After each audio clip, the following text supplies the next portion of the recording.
مطلب بہنیں اور ماں راضی بھی ہو چکی. واہ، یہ اوقات تھی اس کے اپنے گھر میں. تو وہاں تو ابھی بس کریں. آپ تو پہلے زبردستی نکاح اور اب یہ مذاق ہے کیا؟ وہ موٹی اب بارات لے کر آئے گی اور میں رخصت؟ یعنی کہ حد ہوتی ہے بھائی. موہت کے چہرے پر ضبط کے آثار واضح تھے. اس نے ایک غصیلی نگاہ اپنے سامنے مجرم سی بنی ثانیہ اور صالحہ پر ڈالی. بھائی کہاں ہیں؟ مجھے ان سے بات کرنی ہے. اس بات نے تو اسے سر سے بالوں تک تپا دیا تھا. تپک کر قدم آگے بڑھاتا کمرے کا دروازہ زور سے کھول کر دیوار میں مارتا باہر نکلا تھا. شادی کی تاریخ طے ہونے کے بعد سے وہ اسی طرح سب گھر والوں کو غصہ دکھانے کے لیے دروازے کھڑکیاں مار رہا تھا. بھائی بھائی. موہت تقریباً چیخ کر پیشانی پر شکن لیے سرمد کو پکارتا لاؤنج میں آیا. سرمد کھانے کی میز پر بیٹھا تھا. چونک کر موہت کی طرف دیکھا. رات کا وقت تھا. تانیہ سرمد کے لیے کھانا لگا رہی تھی. وہ کچھ دیر پہلے ہی آفس سے واپس آیا تھا. کیا ہوا؟ سرمد کے کھانا کھاتے ہاتھ موہت کے یوں بکھرے ہوئے لہجے اور انداز پر تھم گئے. بھائی اب صاف صاف منع کرے. یہ جو نئی شرط آئی ہے اس مہارانی کی طرف سے، میں ہرگز نہیں مانوں گا یہ.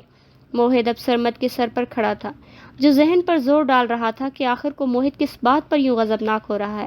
ردا کی بارات والی بات کا بتایا ہے ابھی میں نے اسے. ثانیہ نے آہستگی سے کہتے ہوئے سرمد کی الجھن کو دور کیا. اوہ اچھا وہ بات، وہ میں آج کر چکا ہوں مہتاب سے. دراصل وہ کہہ رہے ہیں کہ آپ کو بارات لاہور لانے کی ضرورت نہیں ہے، ہم ملتان آ جاتے ہیں.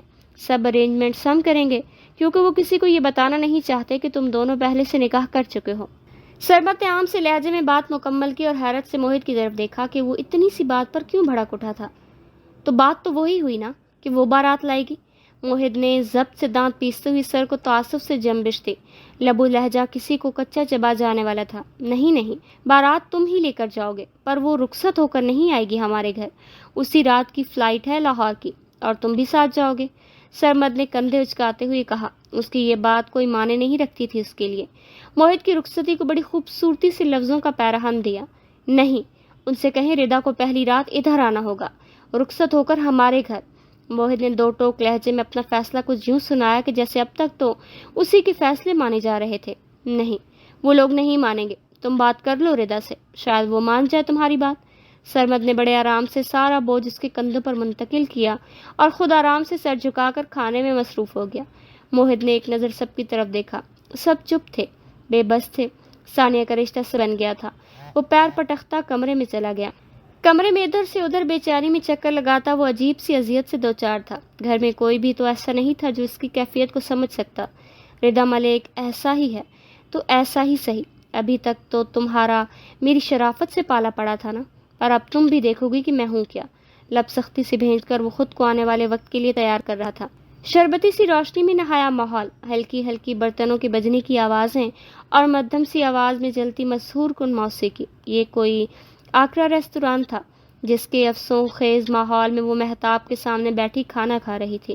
وہ آج موہت اور ردا کی شادی کی شاپنگ کے سلسلے میں باہر آئے تھے اور شاپنگ کے بعد اب کسی ریسٹورینٹ میں رات کا کھانا کھا رہے تھے. شادی کے بعد اس 1 ماہ میں وہ پہلی دفعہ اکیلی مہتاب کے ساتھ باہر کھانا کھا رہی تھی. یہ 1 ماہ یوں ہی پر لگا کر گزرا کہ اسے خبر تک نہ ہوئی. وجہ شاید موہت اور ردا کا رشتہ بھی تھا، جس کے لیے وہ کبھی میکے ہوتی تو کبھی گھر. پورا مہینہ گھن چکر بنی رہی. مناہل کے رویے میں کوئی خاص لچک نہیں آئی تھی، اگرچہ ثانیہ اس کے سارے کام اسی معمول پر سر انجام دیتی تھی، پر اب وہ مناہل سے زبردستی نہیں کرتی تھی. مہتاب نے اس سے اپنی پسند سے کپڑے جوتے اور زیور لے کر دیے.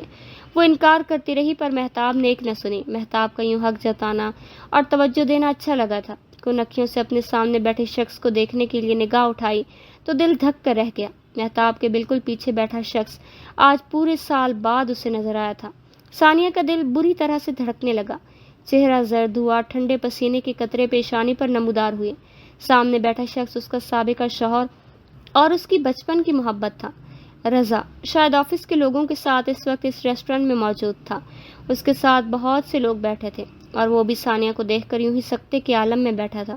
ثانیہ کیا ہوا، ٹھیک ہو؟ مہتاب نے ثانیہ کے یوں ہوائیاں اڑے چہرے کو دیکھ کر پوچھا. مہتاب کی آواز پر وہ گڑبڑا کر چونکی. جی ٹھیک ہوں، مجھے واش روم جانا ہے، آتی ہوں. گھبرائی سی کرسی کو پیچھے دھکیلتی اٹھی اور پھر تیز تیز قدم اٹھاتی ریسٹ روم کی طرف بڑھ گئی. بار بار ماتھے پر آیا پسینہ صاف کرتی اور دل پر اٹکتی عجیب سی پھانس کو نگلتی وہ واش روم میں گھسی. 5 منٹ کے بعد وہ ریسٹ روم سے جیسے ہی باہر نکلی ٹھٹک کر رکی. رضا ریسٹ روم کے باہر لمبی سی راہداری میں اس کے سامنے کھڑا تھا. صورت پر دنیا بھر کا دکھ اور ندامت عیاں تھی. ثانیہ نے چہرے پر سختی سجائے بے اعتنائی برتتے ہوئے قدم آگے بڑھائے. ثانیہ، ثانیہ. رضا کی عقب سے آتی آواز پر قدم نہ چاہتے ہوئے بھی منجمد ہوئی. وہ اب پھر گھوم کر ثانیہ کے سامنے تھا. ثانیہ، تم نے شادی کر لی؟ لہجے میں بے یقینی تھی. ثانیہ نے حیرت سے اس شخص کی طرف دیکھا. آخر کو وہ چیز کیا تھا؟ وہ کیا چاہتا تھا کہ وہ سکتی رہے ساری عمر؟ میرا راستہ چھوڑیں پلیز، ثانیہ نے سختی سے کہا، کیونکہ راہداری میں اب وہ کچھ یوں کھڑا تھا کہ اس کا راستہ مکمل طور پر روکے ہوئے تھا. ثانیہ، میں بہت پچھتا رہا ہوں، بہت زیادہ، بہت. رضا کی بے تاب سی آواز ابھری. ثانیہ نے غصے سے دیکھا. دیکھیں، میں نہیں جانتی آپ کون ہیں، کیا ہیں. مہربانی کریں میرا راستہ چھوڑیں. ثانیہ کا لہجہ سپاٹ تھا، چہرے کے 19 پٹھے ضبط سے کھینچے ہوئے تھے. ثانیہ، میں نے شادی نہیں کی ہے اور نہ ہی کروں گا اب زندگی بھر. میں نے بہت بڑی غلطی کی ہے، یہ سزا ہے اب میری. رضا کی آواز اس کے اندر کی ندامت کا منہ بولتا ثبوت تھی.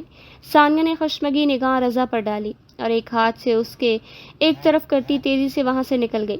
کیوں؟ وہ آج 1 سال بعد اسے نظر آیا تھا. اس کی خوشیوں کا قاتل آنسوؤں کا گولا بنے گلے میں اٹک رہا تھا. میز کے پاس آتے ہی گھٹی سی آواز میں گویا ہوئی. مہتاب، گھر چلیں، میری طبیعت ٹھیک نہیں ہے. مہتاب نے پریشانی سے اس کی طرف دیکھا. ثانیہ، ایوری تھنگ از اوکے؟ تم چلو گاڑی میں بیٹھو، میں بل دے کر آتا ہوں. مہتاب نے فکر مندی سے اس کی طرف گاڑی کی چابی بڑھاتے ہوئے کہا. ثانیہ کا چہرہ اسے پریشانی میں مبتلا کر گیا تھا. ثانیہ نے سر ہلاتے اتفاق کیا اور مہتاب کے ہاتھ سے چابی پکڑ کر تیزی سے قدم داخلی دروازے کی طرف بڑھا دیے. گاڑی میں بھی مہتاب بار بار فکر مندی سے اس کے چہرے کی طرف دیکھ رہا تھا. وہ آج اپنے رشتے کو آگے بڑھانے کا سوچ کر آفس سے نکلا تھا، پر ثانیہ کے عجیب سے رویے نے پریشان کر دیا تھا. وہ ایک دم سے اداس اور افسردہ سی ہو گئی تھی. وسیع و عریض لان حد نگاہ تک برقی کمکموں سے سجا ہوا تھا. ایسا لگ رہا تھا کہ پورا ملتان امڈایا ہو. یہ اس کی مہندی کی تقریب تھی جس کا اتنا بیش قیمت انتظام کیا گیا. وہ ہلکے سبز رنگ کے کرتے پر بنارسی کپڑے کی بنی بھڑکیلی سی واسکٹ پہنے بیزار سی صورت بنائے بیٹھا اس بے انتہا کی فضول خرچی کو کوس رہا تھا. سارا پیسے کا کھیل تھا. وہ لوگ لاکھوں اپنی شادی کی ایک تقریب پر اڑا دیتے ہیں اور ہم جیسے لوگ کتنے سال بہنوں کی شادی کے لیے پیسے جوڑتے ہیں. گہری سانس خارج کرتے ہوئے ارد گرد دیکھا. دل کیا کہ سب چھوڑ کر بھاگ جائے یہاں سے، پر اس کے اپنے جو اتنا خوش تھے چہک رہے تھے. ان کے چہرے خود غرضی کا گلا گھونٹ رہے تھے. اس وقت ہر شخص اس کی اذیت سے انجان، اسے رشک اور حسد کے ملے جلے تاثرات سے دیکھنے میں مصروف تھا. اپنے دوستوں کو تو اس نے بلایا ہی نہیں تھا، پر خاندان کی کچھ کزن اسے کمر سے دبوچ کر بڑا ہاتھ مارا ہے، تیرے تو مزے ہو گئے بھائی جیسی سرگوشیاں کر رہے تھے. اب وہ کیا جواب دیتا کہ ان سب کو کہ اس بڑے ہاتھ کے پیچھے ایک انچاہی دہشت گرد عزائم رکھنے والی موٹی سی ڈاکو بیوی ہے.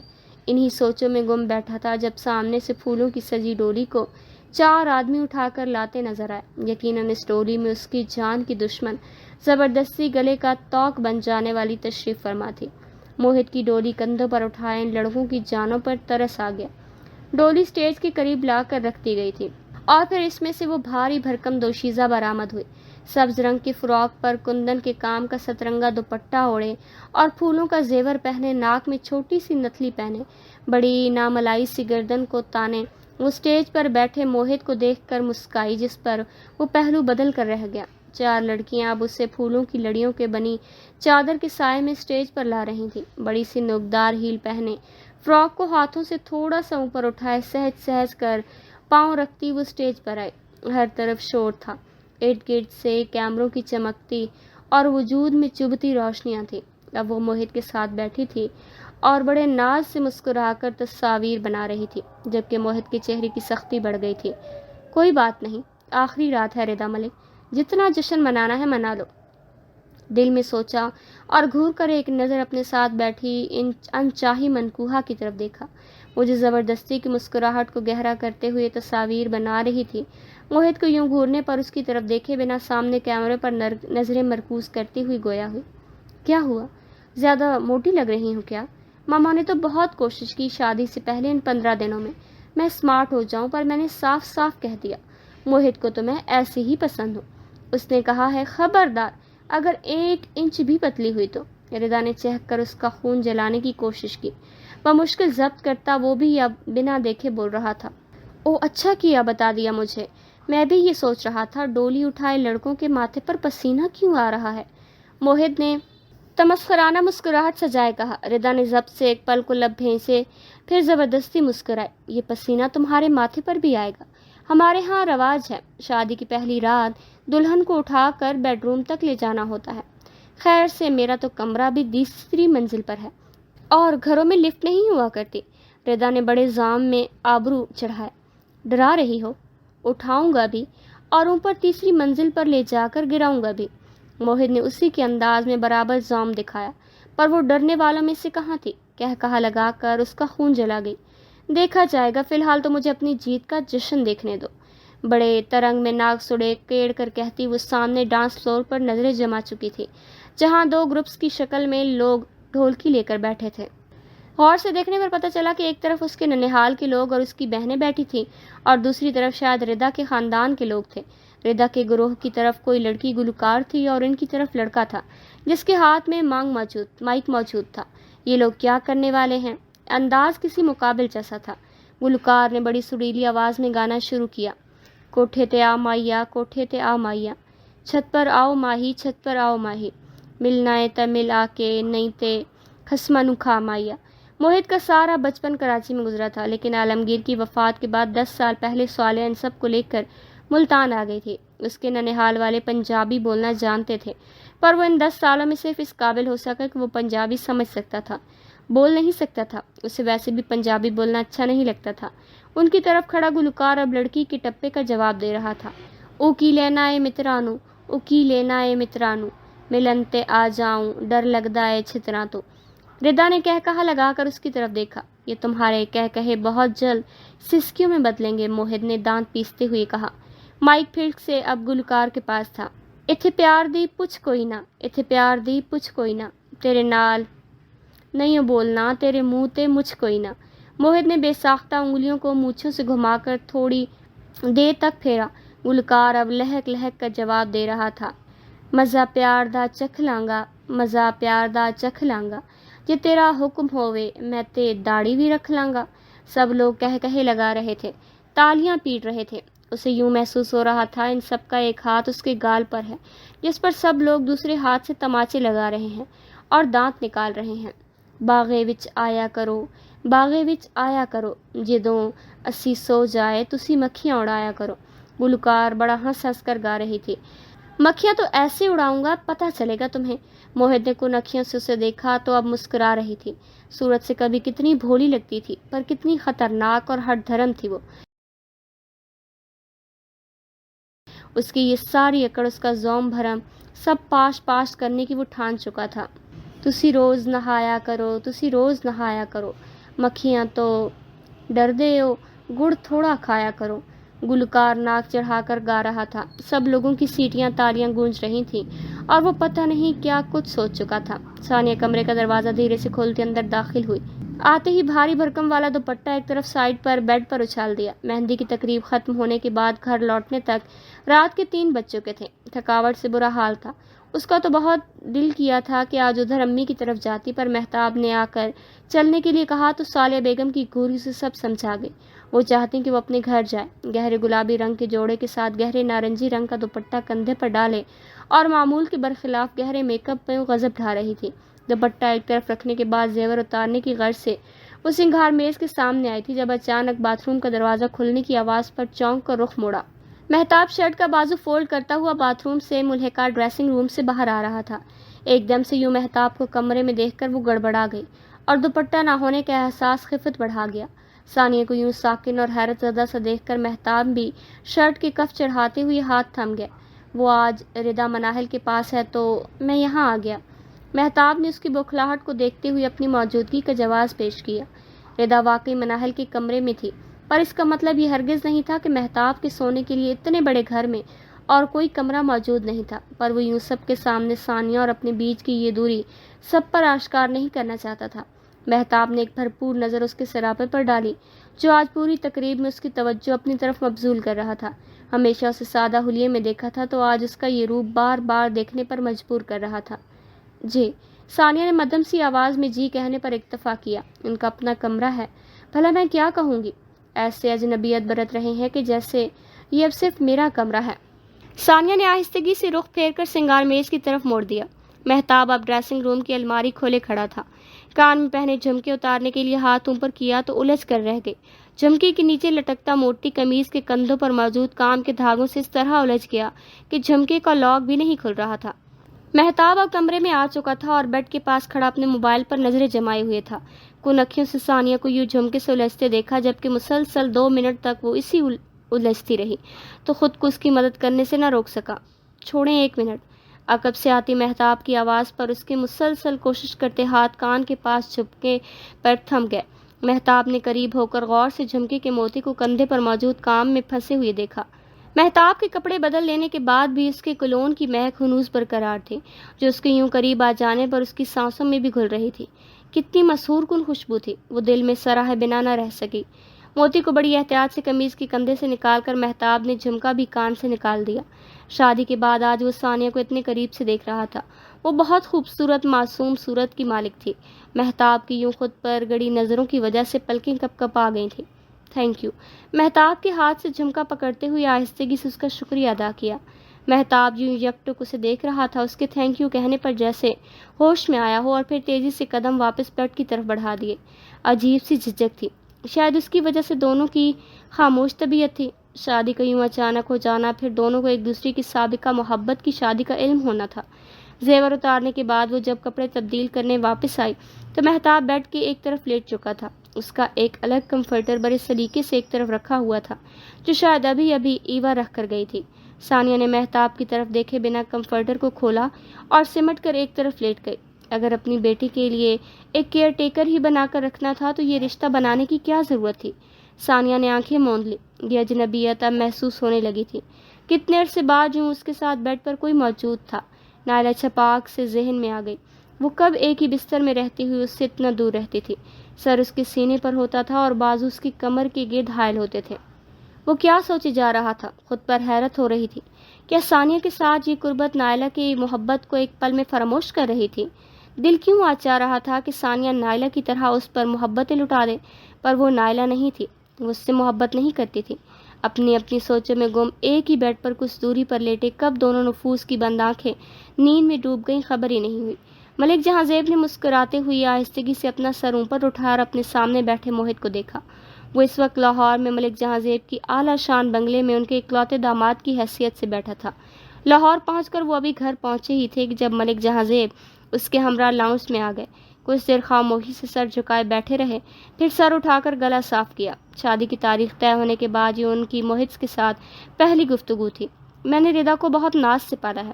شادی کے 15 سال بعد جب وہ دنیا میں آئی تو ایسا لگا کہ جیسے اللہ نے مجھے ہر خوشی سے نواز دیا۔ ملک جہاں زیب کی آواز میں ردا کے لیے بے پناہ محبت تھی۔ موہت نے بغور ان کی وجیح چہرے کو دیکھا، جہاں ایک بیٹی کی رخصت نہ ہونے کے باوجود اس کی نئی زندگی کی شروعات کو لے کر پریشانی رقم تھی۔ اسے اتنا لاڈ سے پالا ہے میں نے کہ اس کے منہ سے نکلنے والی ہر بات، ہر خواہش پوری کی ہے۔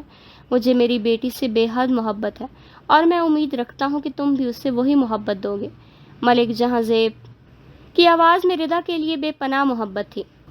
ملک جہاں زیب نے لب بھینچ کر مسکراتے ہوئے اپنی درخواست کی یقین دہانی کے لیے موہت کی طرف دیکھا۔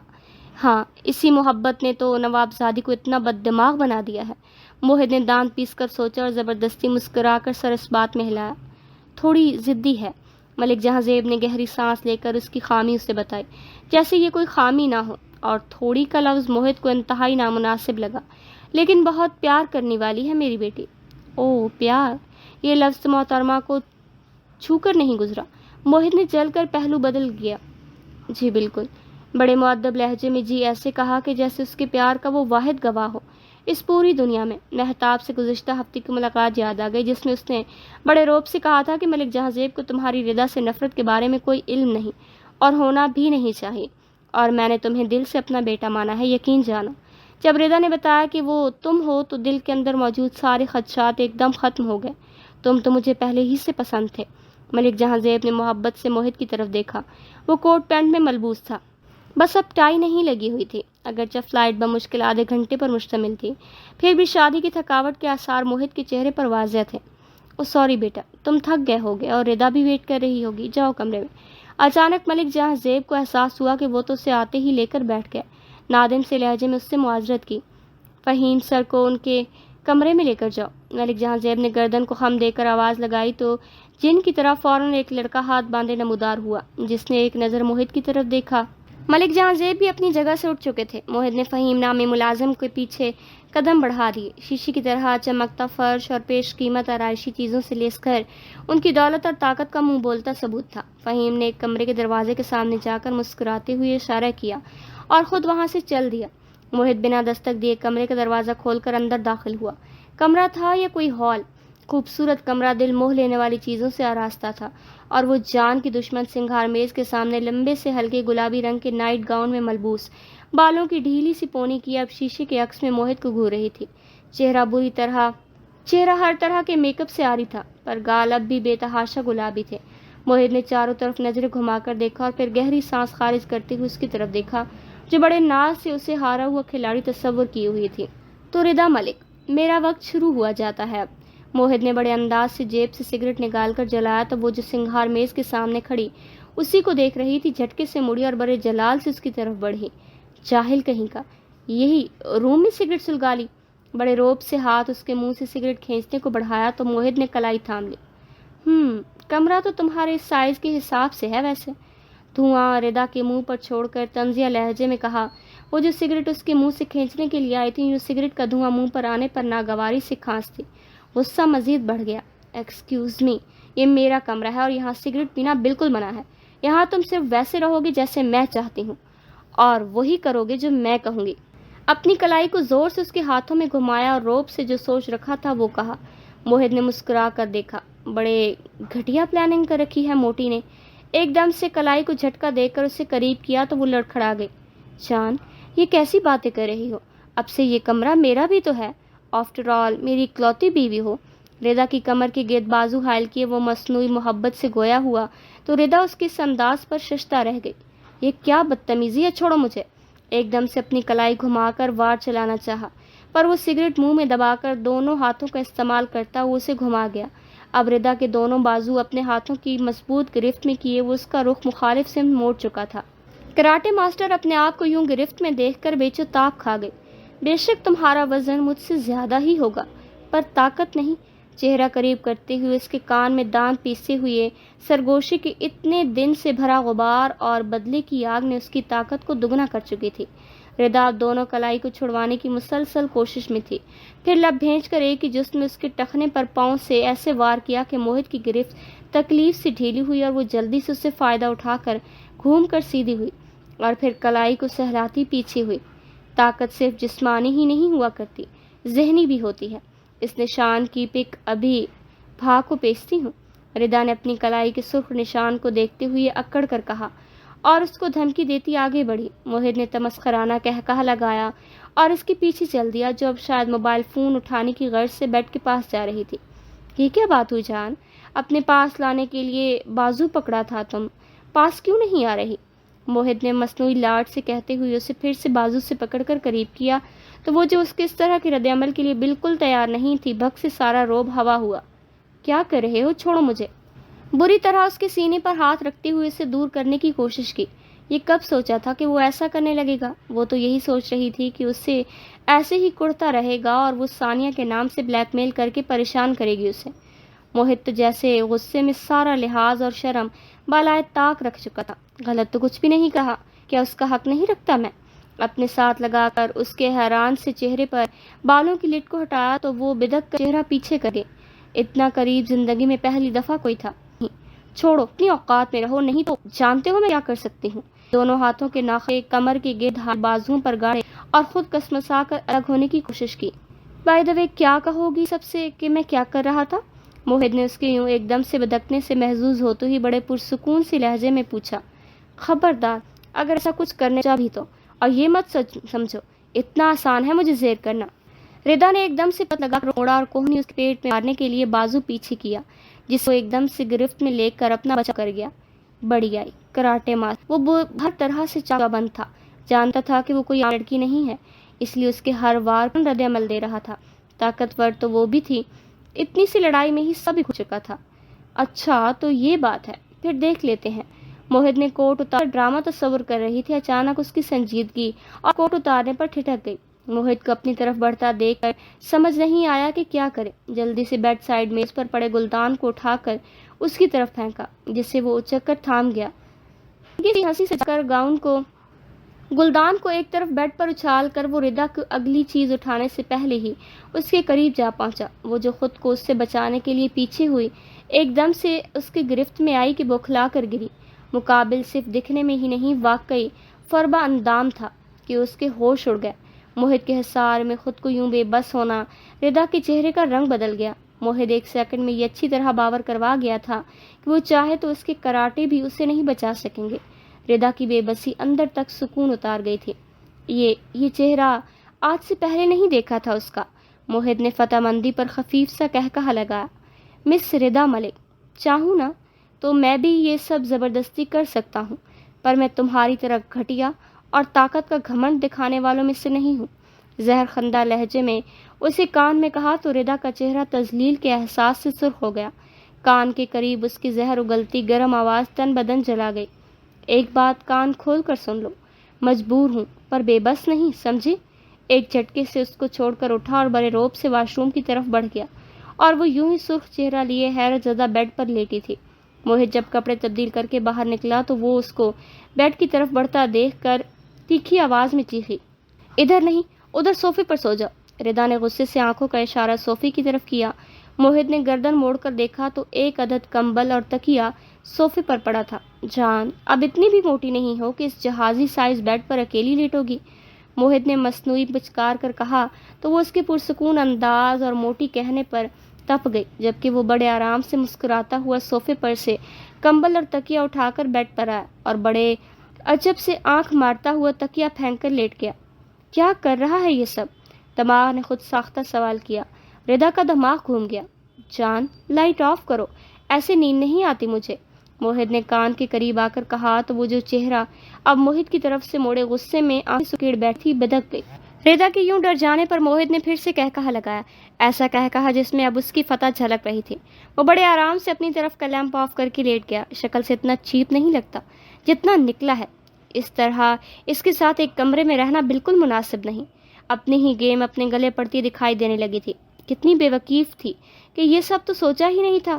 شاید اس کی وجہ یہ تھی کہ کبھی کسی لڑکی کی جرت ہی نہیں ہوئی اس کے یوں قریب آنے کی یا اس طرح کی جسارت کرنے کی۔ اب موہد کی اس جرت نے اس کے 14 طبق روشن کر دیے تھے۔ وہ تو کہیں سے بھی پچھتاوے کا شکار نہیں لگ رہا تھا، بڑے مزے سے آنکھوں پر بازو دھر کر سو رہا تھا۔ گلدان اٹھا کر اس کے سر میں مارتی ہوں۔ وہ دانت پیس سے اٹھی، پھر رک گئی۔ ردا ملک، اور اتنی بے بس، ایسا تو کبھی نہیں ہوا تھا۔ موہد آرام سے سو رہا تھا اور وہ یوں ہی ساری رات تل ملاتی کہ اب کیا کرنا ہے کے بارے میں سوچتی رہی۔ صبح کی ملگجی سی روشنی پھیلنے پر نیند ایسے حاوی ہوئی کہ پھر تو خبر ہی نہیں ہوئی کہ تکیہ کہاں ہے اور سر کہاں ہے۔ صبح جب موہد کی آنکھ کھلی تو ردا آدھی لیٹی آدھی بیٹھی حالت میں ہی سو رہی تھی۔ لاڈ میں پلی شہزادی زندگی میں شاید پہلی دفعہ یوں سوئی تھی۔ اس کی اس حالت کو دیکھ کر موہد نے سکون کا سانس لیا اور انگڑائی لی۔ رات تو صرف ٹریلر تھا، اتنا تنگ کروں گا خود خلا لے لوگی مجھ سے، تمسخرانہ مسکراہٹ سجا کر سوچتا باتھ روم کی طرف بڑھ گیا۔ ٹریک سوٹ پہن کر واک کی غرض سے باہر آیا تو ان کا تو لان ہی ان کے ٹاؤن کے پارک کے برابر تھا۔ وہیں تھوڑی سی واک کرنے کے بعد اب اندر آ رہا تھا جب عقب سے تابندہ بیگم کی تیکھی آواز سنائی دی، گڈ مارننگ۔ پیچھے مڑ کر دیکھا تو وہ آنکھوں کو سکیڑے گھورتی ہوئی اسے یہ بتا گئیں کہ یہاں صرف ردا ہی اس کی جان کی دشمن نہیں، وہ ایک عدد ساس ہے۔ السلام علیکم، موہد نے پرسکون لہجے میں گڈ مارننگ کا جواب سلام میں دیا اور سینے پر ہاتھ باندھے۔ تابندہ بیگم سے بھی یہ پہلی باقاعدہ گفتگو تھی اس کی، پر ان کے لب و لہجے میں ملک جہاں زیب جیسی محبت بالکل نہیں تھی۔ وعلیکم السلام، واک شوق کر کے آئے ہو؟ آبرو چڑھا کر سوال کیا۔ شوق نہیں جی، صرف واک کی ہے، موہد نے زبردستی کی شائستگی دکھائی۔ او وہی، آئی مینز جاکنگ، ردا کو بھی لے جاتے ساتھ، تنک کر کہا اور آنکھوں کو سکیڑا۔ نہیں جی، ایسے تو وہ پتلی ہو جائے گی، موہد نے بڑی محبت سے جواب دیا تو وہ پوری آنکھیں کھول گئیں۔ تو ردا ٹھیک ہی کہتی تھی کہ اسے وہ موٹی ہی پسند ہے، پر اتنا خوبرو جوان، عقل سے اتنا پیدل، تو خود کیوں ہو رہے ہو پتلے پھر؟ تجسس سے سوال کیا۔ موہد کو ایک دم سے وہ دلچسپ کریکٹر لگی۔ کیونکہ مجھے موٹا ہونا پسند نہیں، کندھے اچکا کر جواب دیا۔ پھر ردا کو کیوں موٹا رکھ رہے ہو؟ اب کی بار تابندہ کی پیشانی پر بل تھے. اسے موہت کے ارادے ٹھیک نہیں لگ رہے تھے کیونکہ اس کو موٹا ہونا پسند ہے. موہت نے مصنوعی بتیسی دکھائی. ہن سمجھ لگی کہ وائے ردا لائک یو. تابندہ بیگم نے ناک پھلائی. اتنا حاضر جواب تھا اور چالاک تھا. وہ کچھ تو خاص تھا اس میں. پر بچوں میں اپنی بیٹی کو دھوکہ کھانے نہیں دوں گی. تابندہ بیگم نے گردن ہلا کر سوچا. By the way are you Punjabi speaking? Tabinda Begum نے اسے سامنے صوفے پر بیٹھنے کا اشارہ کیا. نہیں جی، بالکل نہیں آتی، صرف سمجھ سکتا ہوں. موہت نے ہنسی دبا کر سنجیدگی سے سچ جواب دیا اور سامنے صوفے پر براجمان ہوا. وہ بھی اب تفتیشی نگاہوں سے دیکھتی ہوئی بیٹھ چکی تھی. کراچی میں رہے ہو نا؟ تابندہ بیگم نے ایک دم سے تیکھے سے لہجے میں سوال پوچھا. جی. موہت کو واقعی حیرت ہوئی تھی. ہر لفظ کے نیچے زیر لگا رہے ہو، پتہ لگ ہی جاتا ہے بندے کو. ویسے آئی ہیٹ کراچیز. تابندہ بیگم نے نخوت سے ناک چڑھائی.